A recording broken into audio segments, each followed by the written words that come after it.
ঈদুল আজহার সামনে রেখে সারা দেশে জমে উঠতে শুরু করেছে কোরবানির পশুর হাট। মৌলভীবাজারের কুলাউড়ার রাবির বাজার পশুর হাট থেকে যুক্ত হচ্ছেন এম এ হামিদ। তার কাছে জানবো সেখানকার খবর। হামিদ, একটু জানাবেন গরুর দাম নিয়ে ক্রেতারা কি বলছেন এবং বিক্রেতারা বেচা কেনার সম্পর্কে আসলে কি বলছেন?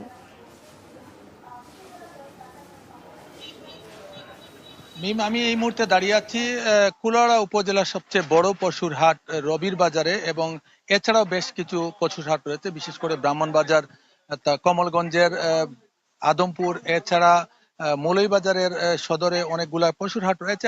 এবছর স্থায়ী পশুর হাট হিসেবে যেটা বলেছেন আমাকে স্থানীয় সরকার অধিদপ্তরের স্থানীয় সরকার অধিদপ্তরের বুলবুল আহমদ, তিনি জানিয়েছেন যে এ পর্যন্ত তাদের 20টি স্থায়ী পশুর হাট রয়েছে এবং প্রায় 30টি অস্থায়ী পশুর হাট ইতিমধ্যে গিয়েছে, আর হয়তো বাড়তে পারে। আমি কথা বলেছিলাম জেলা প্রাণী সম্পদ কর্মকর্তা ডাক্তার আশরাফুল আলম খানের সাথে। তিনি আমাকে জানিয়েছেন যে এবছর মৌলভীবাজারে পশু কুরবানির চাহিদা হচ্ছে 78,929টি এবং তার বিপরীতে উৎপাদন হয়েছে 7,367টি। যে খামার রয়েছে, খামার ছাড়াও প্রান্তিক পর্যায়ে যে কৃষকরা রয়েছেন তারা উৎপাদন করেছেন 80,637টি পশু, এবং সেখান থেকে উদ্ধৃত থাকবে 1,708টি।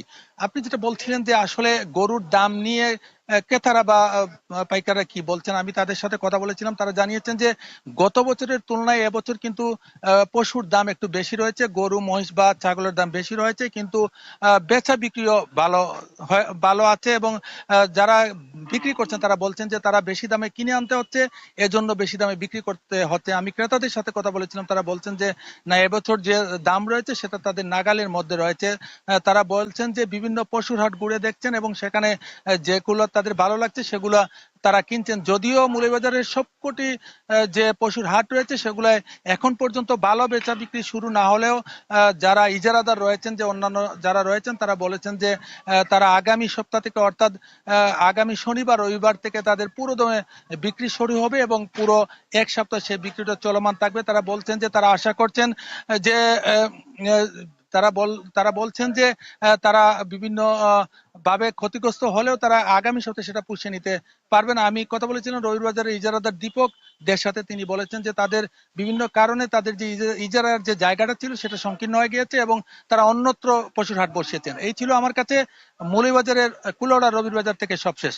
মিম, ধানমন্ডি থেকে মাত্র কয়েক মিনিটের পর স্বপ্ননিবাস আবাসন প্রকল্প। ওদের একটি সোসাইটির প্রতিটি প্লটই প্রকৃত অর্থে কর্নার প্লট, যেখানে সেখানে বুকিং নয়, প্লটটি যেন ঢাকায় হয়। স্বপ্ননিবাস, সাধ্যের মধ্যে স্বপ্নের নিবাস।